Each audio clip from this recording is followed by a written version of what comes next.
Used to, if you put in enough work, then you get the results that you want. Right. But that's not how fertility works. No. And it's so hard to let go of that pattern of achievement. In this episode, I want to demystify hypnotherapy because it can really conjure up some creepy thoughts of like a spiral or a dangling The necklace pocket or watch. something. Yeah, Yes. the watch, something like that. And that is not how it is. No, it is not. Or at least I don't think it's supposed to be like that when it's done safely. It's really something that I like to, I used hypnotherapy long before conceiving Kira. I had a hypnotherapist create a tape that was played in my Walkman. Love it. Was it yellow? A little cassette tape, and I just would rewind and play that cassette tape over and over, and she would mispronounce Kira's name. So I had the sense of the girl named Kira is coming to me. Yeah. She kept having that little loud voice of hers. But this hypnotherapist programmed in my mind, Kyra and the twins. Kyra and the twins. Twins run in my family. My mom was a twin. And so when Jack was not a twin, my second pregnancy, I was like, how weird. But I asked the doctor, can you look? Maybe there's two in there. And he was like, no, you don't have twins. Did you ever figure out what the twin connection is? Kira in the future, so she's the generation that it would happen for. And she does have a little elevated FSH. She might need IVF in the future. Like, who knows? Doesn't matter. But Kyra and the twins coming to me easily and effortlessly. So that was programmed. And using that cassette tape, I programmed it over and over and over and over and over, such that that one attempt that I got to conceive did make Kira. So it is powerful. Yes. And so we're going to talk about how it works and how you use it to help fertility patients. Love it. Do you want to talk about when you started and what you love about hypnosis? Yeah. I think what I love about it is that it's so, it has so many uses. And when we're talking about infertility or helping someone conceive, there's never any prescriptive way to go about that. People are so unique and individual that their needs are always different. So I think a big part of my job is to be attuned to my clients, recognizing patterns from their past, any negative beliefs that they may have about themselves or the world or pregnancy or birth or their partner. There's just like a whole world of things that could be creating a block or some fear, or sometimes it is physiology and we need to work with that. So I love that it is so applicable to so many. Yeah, because a limited belief, maybe it's that they're not going to get their needs met or something. So as you work on helping them to find more courage, then maybe they need to change doctors or something. Like these things that need to shift can be very subtle, and they can also be very deeply rooted in the past. So can you give me an example of how hypnotherapy works? Like how, or kind of set the stage for us? Okay. So talk about like what a session with me would be like. Yeah. It feels a lot like this. We talk. We're just talking. I'm doing a lot of investigating.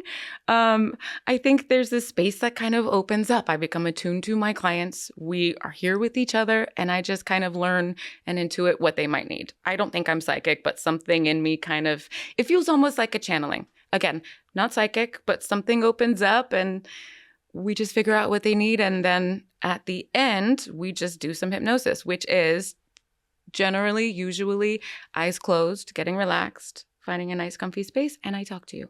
That's it. Very simply put, there's no spirograph or the pocket watch or any of that woo stuff. And I think hypnosis is so magical. It's wonderful. It's exciting. It surprises me all of the time, all of the things that we can do. And so some of it is a bit mystical or mystifying in a way, but it also is scientific. And I consider myself to be very, very woo light. Like light on the woo. woo. You're light on the woo. Very light on the woo. Yeah. It feels practical. Yeah. Having been your client, Mm-hmm. I will say, yes, you're light on the woo, and you do keep it very profesh and effective. What I like about working with you is, and you're saying it's not necessarily psychic, but we do develop intuitive muscles, and you're a good active listener. So when you're in the room with anybody, you're paying attention to what's said and feeling some of the stuff that's not said. Then you must have, do you have some type of counseling background or coaching background or something? It's just the hypnotherapy. It's hypnotherapy school? Yeah, hypnotherapy school. I studied hypnotherapy. I studied NLP. I studied somatic experiencing. I studied Ayurveda before I did hypnotherapy. So I've always kind of been in that sort of realm. But I agree. I think it's a muscle that I've developed. I frequently feel in my bodies what my clients feel. Or I will kind of guess, like, is this your spot? That's also my spot.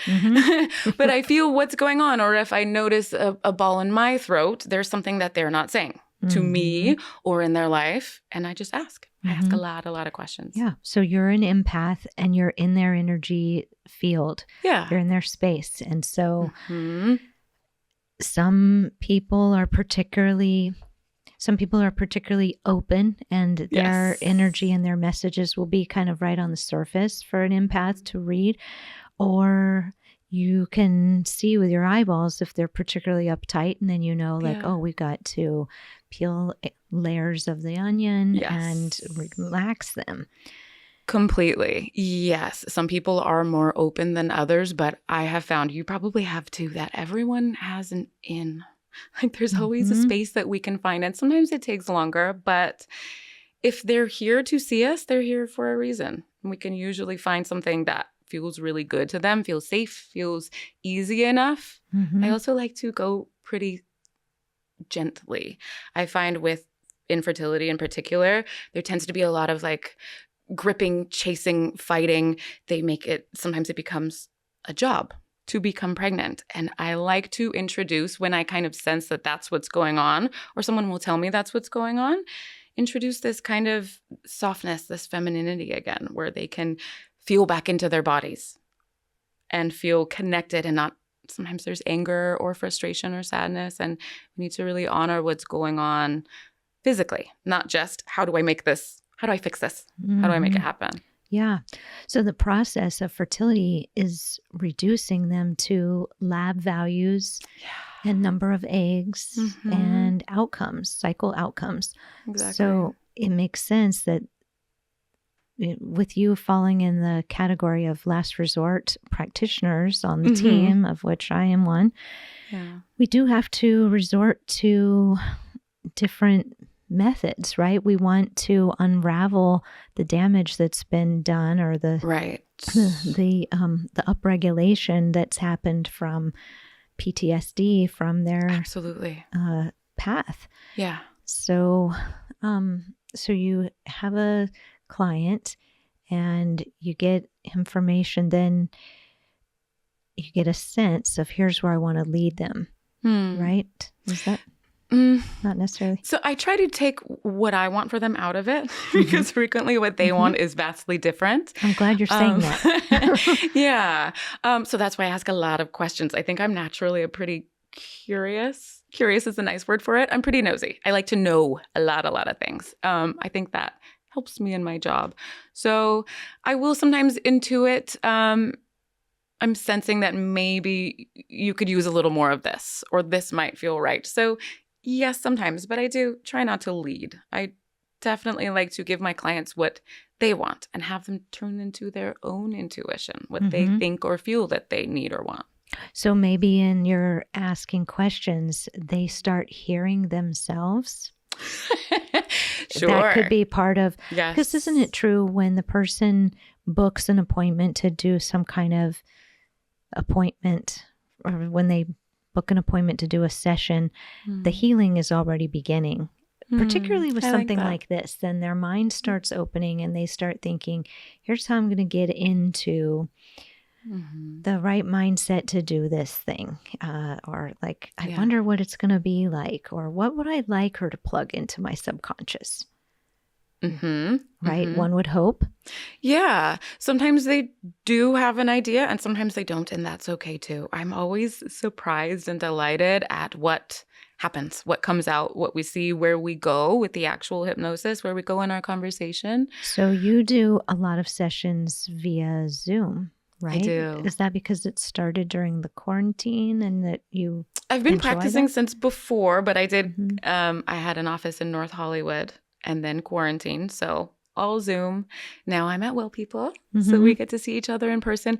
I am shocked how even a phone session is as potent, as effective as an in-person session.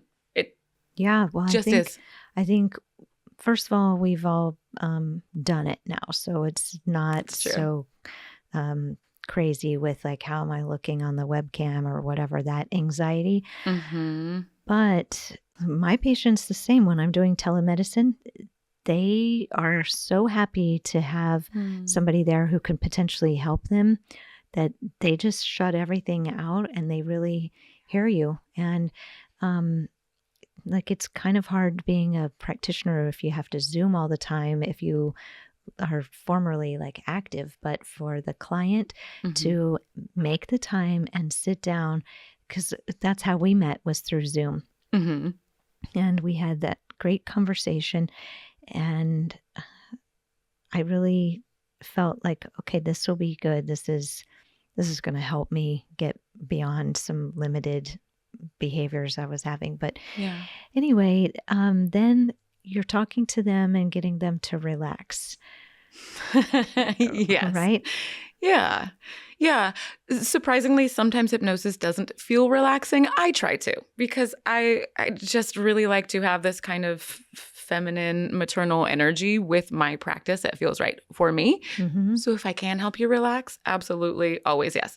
But it doesn't have to be relaxing to work.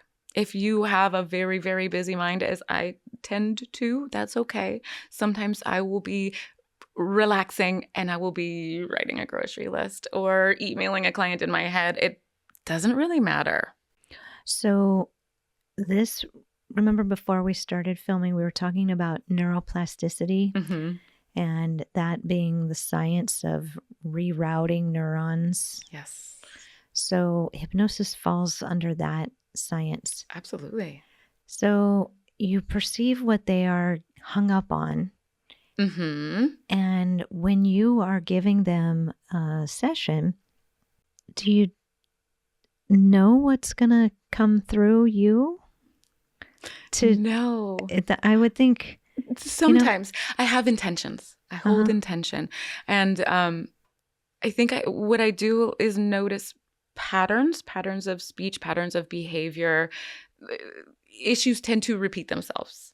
Because if you, I don't know, say you have this one trauma from your past, from your childhood, you tend to have this mind that's kind of open to that particular flavor of trauma. So you'll see it everywhere you go. So you're kind of becoming re-traumatized each time. So that's the kind of patterns that I notice, and I'll sometimes point it out. If it's a little heavy, I don't always point it out, but I do. I mean, I like to be transparent about what I'm doing. I want to give everyone the option to opt in. So I notice patterns.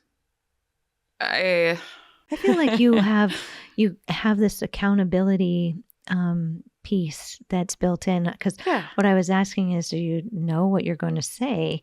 Right. But you're really just in the present moment with the client, and what's supposed to come through does, but your intention is some accountability for creating change. Yes. Right?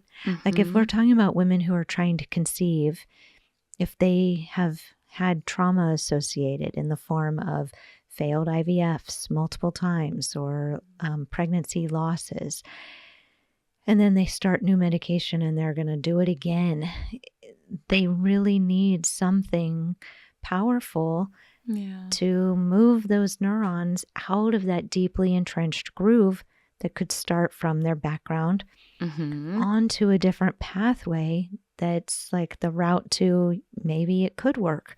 Yeah. Yeah. So it helps if they know that's what we're doing. Yeah. Mm-hmm. Yeah. So, right. I do tend to say what we were doing, and then, so I hold that intention, and then whatever comes through kind of comes through. It's because I have to feel into, I'm so attuned to my clients when we're working together that I have to feel into where they are in their depth of trance. If I recognize that they're responding to me very well, then we tend to just like flow with it. That's why I think a lot of times you might have this experience with working with me. You'll say something about the hypnosis from the previous week, and I'll be like, tell me again what we were doing. Like, jog my memory. Because I don't remember what I said. I don't remember any kind of particular sensate thing or particular body parts or visualization, because I'm always making it up. I'm always kind of on a journey with you. I'm definitely hypnotized when you're hypnotized. You are. Yeah. Yeah. That's like when we do Reiki, it's the giver and the receiver is, we say, receiving what they need. Yeah. So the times that I do Reiki here with the women, it is an altered state. It is using, it's not even intuition, but it's my degree of willingness to be open, meeting up with their openness. Yes, it's a choice, isn't it? It's a choice and a partnership. Right? And like, not everybody is going to want to even try. True. So if they get a sense that I've tried everything, maybe I need to work on changing my thoughts into a space where it's like safe to believe again. I think in the context of fertility PTSD, there's definitely a place for hypnotherapy.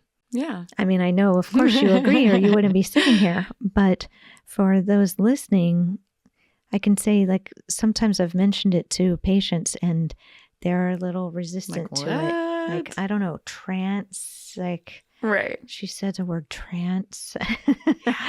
Yeah. That sounds like I'm not in control. Oh, completely. Yes. I think that's one of the common things that I hear. So what are you going to do to me? Like, nothing. Yeah, the joke of We're doing this together, and I only do anything with your permission.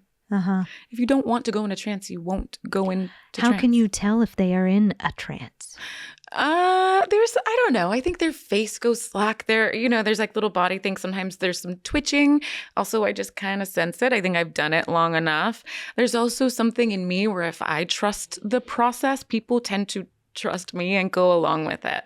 Everyone can be put into a trance state. It's normal. It's natural. It's something our brain does on its own. We can do it intentionally or we can let it happen.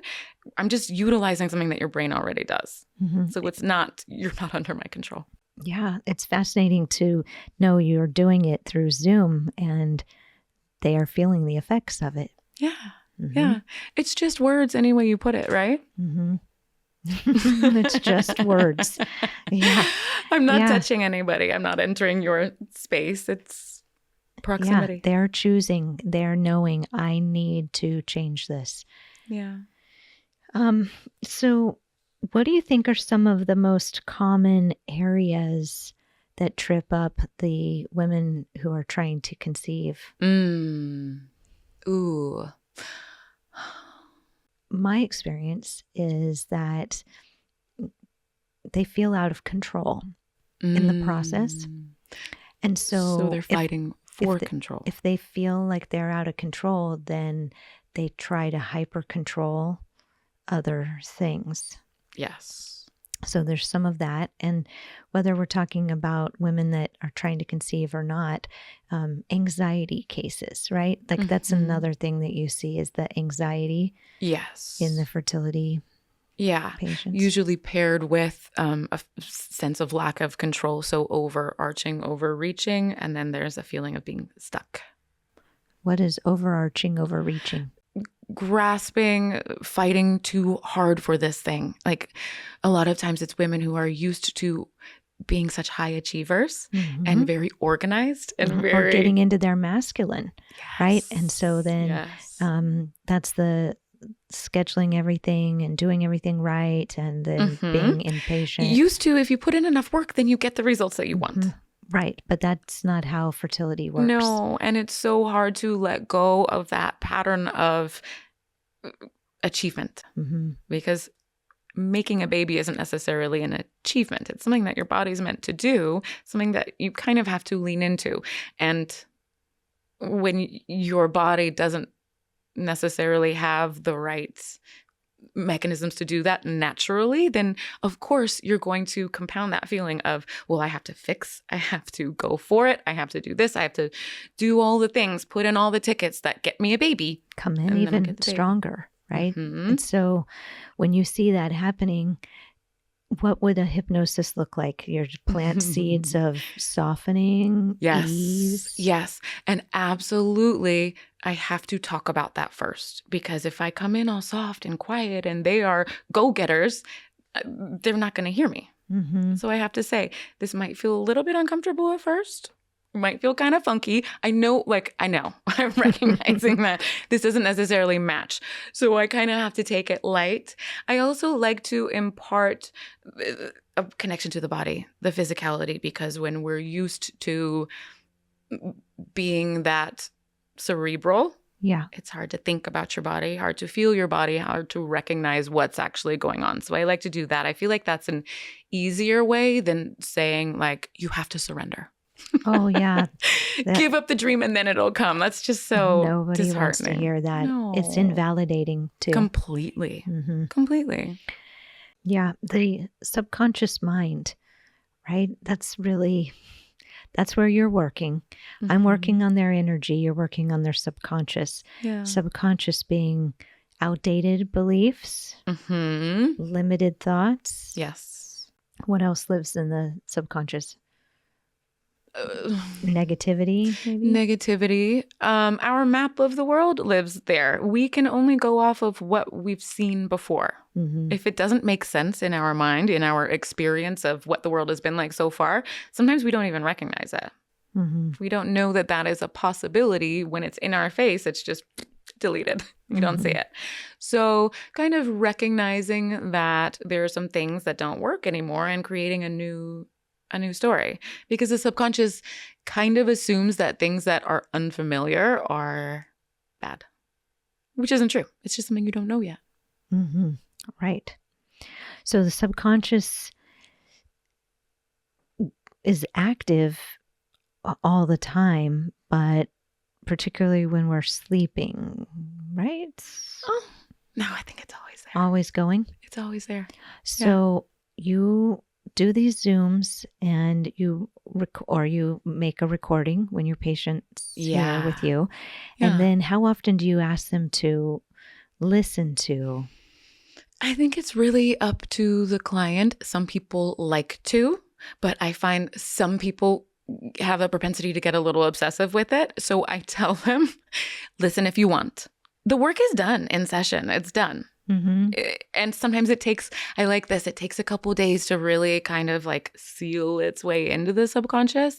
And in the same way, the work is done subconsciously, but it's not like a whole new world. It's more like kind of in hindsight, something happens that before would have made you feel highly anxious, for example. And then a day or two later, you're like, oh, wait, that thing happened and the experience was completely different. It's like you forgot to behave or react in the way that you did before. You forgot to freak out. Exactly. Exactly. It's so funny, right? If acupuncture is hard to talk about or explain to people, but the effects are so noticeable, right? Like you can't deny that. But we can tell, like I stuck you with a metal instrument and your electricity changed. And so then you had this release of neurohormones as a side effect of that. So we could offer that as an explanation. But hypnotherapy, kind of taking it on the understanding of the subconscious mind and terms like neuroplasticity and rerouting neurons. Totally. Right? And talking. It's interesting. I would imagine that in working with patients who are particularly anxious about fertility, about running out of time or eggs, that they have more of like how many sessions am I going to need kind of expectation of you. How do you answer that question? Do you get asked that a lot? Actually, not as much anymore, but no, some people do. Some people do want to know. But I think a lot of it is just, how can I plan my time around this? How much money am I going to invest? What's this going to be like? And I do gently kind of bring them to my side. It's not necessarily an end date and, finite point. I wish I could tell them. I wish I knew. I wish I could meet you and say, oh, great, it's only going to take 3. One and done, or you're going to need 3 months. I wish I could. I can't. But I do tend to have a session or two and have a better idea of what our work is. And a lot of time it's up to them how much they want to do. I find that some people will say, I'm feeling anxious, for example, or I have this fear of this particular thing, for example, and then they just really like what we do. And so we peel back more and more layers of what else we can change, how else we can grow, how else I can feel good. Because hypnosis almost always feels really good. So people like it and they like to come back. Yeah, that's how acupuncture is. I remember we did a past life regression session, you and I, because my history was a lot of meditation and then Reiki practitioner. So I had some awareness of my own past lives, but that was a really important or really fascinating conversation that we had. Can you talk about the past life regression work that you do? Yeah. I was lucky enough to get to study with Brian Weiss. Oh my gosh, really? Yeah. For the listeners, they should know who that is. Can you tell? He's, well, I think if you look into past lives, if you're kind of Googling books on past lives, you'll come across him. And I like his vibe. He's very little woo. Very little woo. And he was, isn't he a psychiatrist? Yes. Yeah. So I'm thinking he's still alive. He is still alive. Yeah. So an MD, trained psychiatrist. And his first book was Many Lives, Many Masters. And he accidentally, using hypnosis, regressed someone to, I think he said, like the origin of your problem. And she went into a past life. And there was a whole book about that, the work with that particular person. It was really cool. Yeah, I got to go to New York and train with him. And it's so funny because I say I'm not woo, but this is kind of woo. Well, he's a psychiatrist, so training under him, that's not, I mean, he was blown away by what was happening. Okay, so again, I think what we are all collectively calling woo is us. Some of us are able to do it faster and more frequently and get more information, but it's really just kind of tuning in to energy that's around us, that just because we can't see it doesn't mean it's not there. Right. So the collective intelligence, let's call it that. So I like that. As he was an MD, he found his way. So are you going to tell us a story of how it happened for you? How I became interested in past lives, or what it's like to work with me? What is like a past life regression and the value of that? Yeah.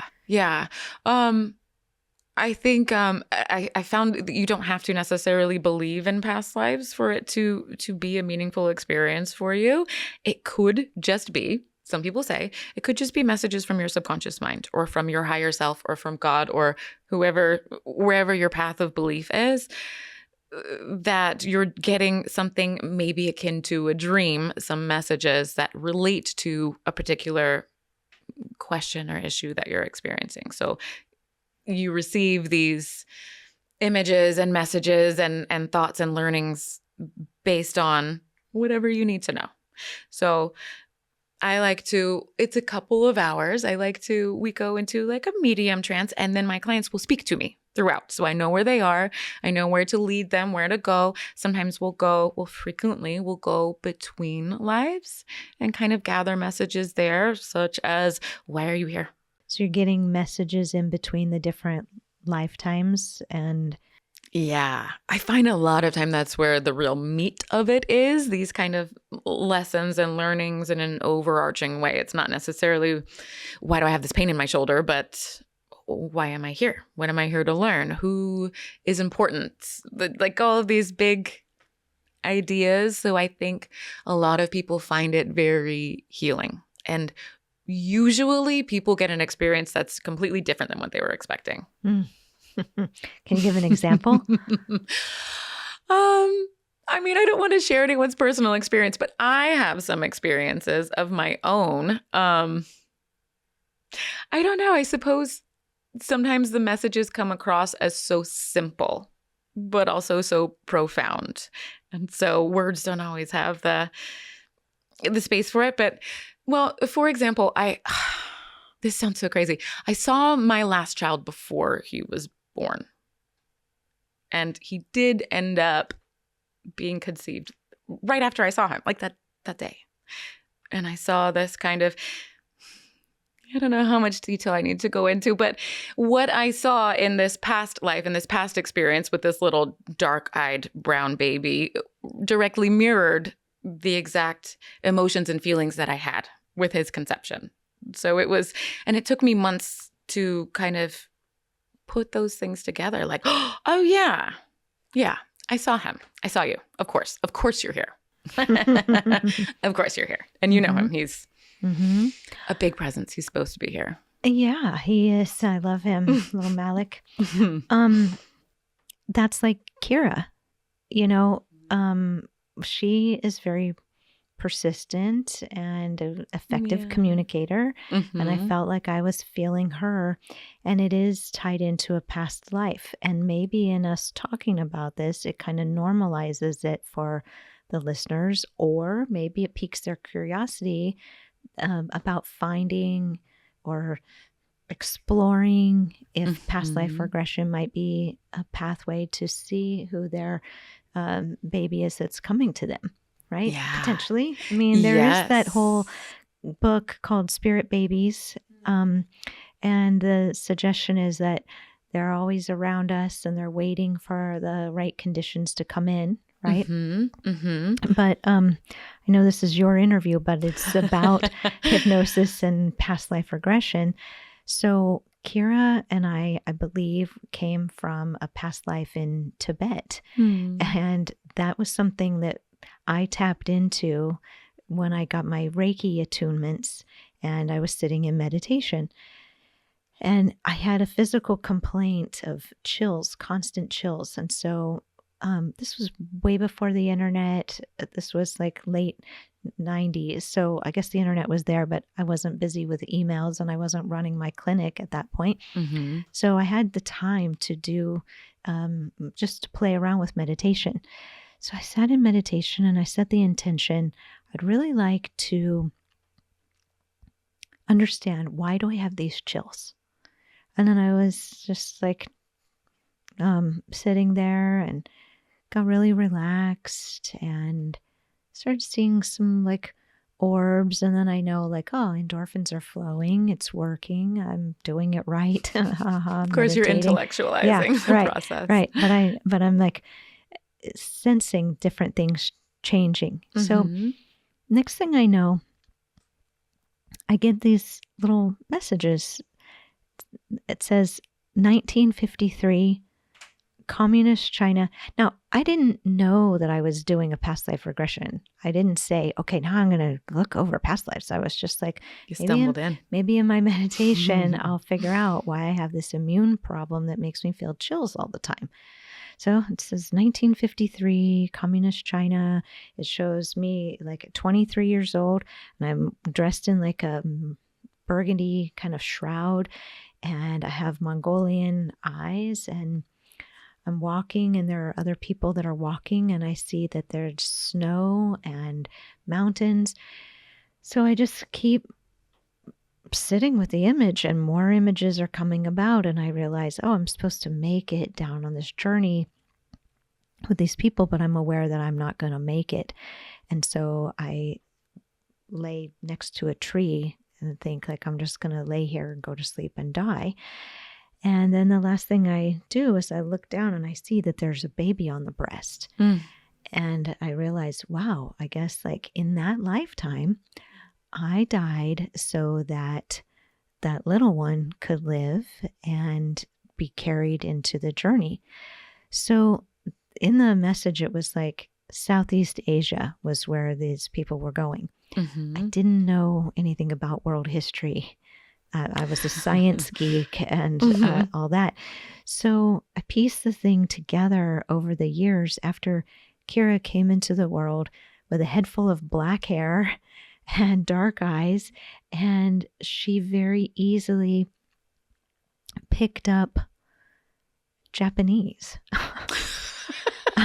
And she has a propensity to incredible, to all the Japanese culture and everything. So, I mean, I'm leaving out some of the details just for sake of time, but I feel like that was pretty valid, and that she was that little one, and that was my most recent lifetime. Wow. So what I did with that information was I felt like, oh, I'm going to help women with making babies or something. I'm going to work with women and babies. But it's actually added a layer of depth to my understanding of life. And Kira had a lot of separation anxiety as a baby until she was in the 3rd grade. Aw. And I feel like it ties back in to that, but watching her get older and speak Japanese, and she's such a free bird now. Yeah, it's very interesting, right? So there's a lot we can do with past life and details that we get from it, and of course, not everybody's going to get something so detailed or whatever it makes sense. But yeah, that's true, and that does go back to we have expectations that are rarely aligned with what we actually receive, but I found that a lot of people find it very, very meaningful. And that's interesting. I knew my daughter when she was born. I knew her. It was like, oh, here you are. There we go. And she smelled. Did you have that experience where she just was like, she smelled like me. She had like the family smell. She was just funny. Like my person. And she's still my, my little soulmate. Well, I had some different feelings because I expected it would be like a blonde hair, blue-eyed baby. And she came out with a head full of black spiky hair and brownish eyes. And it created a little trauma for me that went back to this past life thing. Interesting. Yeah, there was some dissonance there. Yeah, because that was traumatizing that lifetime. Yeah. To be oppressed in Tibet by elitist Chinese, and there I am in this profession, and I mean, like, it's come full circle. And when they presented her to me, I was like, I'm going to disappoint her again. That's what came out of my mouth, instead of like, there are those patterns showing up again. Yeah, exactly. So it was really interesting, and so I feel like we have hit the uses of this for recovering from trauma. Yes. Recovering from trauma. What about hypnosis for childbirth? Do any of your clients ever use that? I found that is incredibly effective. Yeah. Hypnobabies was the introduction I had to that. And you did hypnobabies? Yeah. I did some hypnobabies before I was a hypnotherapist, and I had a very peaceful birth. Yeah, I did too, for 32 hours of labor. And my hypnotherapist was in the room with us, and I was attempting a VBAC. And I was really in the zone, but the hospital had a certain amount of hours that I should have delivered by. And so then they came in and brought me out of my trance state when they said, so everything looks fine here on the monitor, but because you're going into more than 32 hours, we want to insert a needle and get some blood from his scalp and see how he's looking. And as soon as that happened, I felt him pull out of the birth canal, like he sucked back in. And so I said, let's get my OB on the phone and let's head to the surgery OR. Because at that point, it had been too long and my daughter was at home waiting. Oh my goodness. Yeah. So you had kind of a rushed birth. But I had 32 hours of a really important healing labor experience. Wonderful. Yeah. So there's definitely something to be said for hypnosis that helps you to prepare to deliver the baby too. Helps you to prepare, helps you to have a more peaceful, easeful experience, have more peace with it. Yeah. It can do wonderful things. It can also really help your levels of pain. And I know in hypno babies, they don't call it pain. I don't do hypno babies, but hypno babies is wonderful. But some people like to call it pain and just call it what it is. But you can lessen your pain. You can do some kind of anesthesia sort of hypnosis where you can turn off your sensors for pain or discomfort. It's it's really, really cool. Well, in that 32 hours of labor, 8 of those hours were with the pit drip, and I was not in pain. Wonderful. Did you start with the pit, or that was No, after? No, I was in active labor when I got to the hospital, and then it sustained, and the pit drip came in just to an attempt to try to move it along faster to keep on the hospital schedule.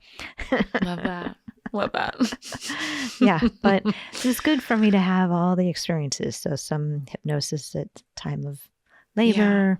Yeah. I was curious. I was wondering if that's something that occurred to you, that your struggles, the things that you've been through that were less than ideal, if they were important. I would say 100%. It helps me relate to the patients, helps me to know kind of how to tell them what might happen and what their choices are, not with respect to childbirth, but the whole gamete. Exactly. Right? Yeah, 100%. I think it's kind of served me well to have had such a interesting history. Yeah. Just to plant the seed, like if you can open your mind, then we can move your neurons over to a different part of your brain. Exactly. It makes change, healing, progress a little bit easier. Yes. A little more pleasant. It doesn't have to hurt. Growth doesn't have to hurt.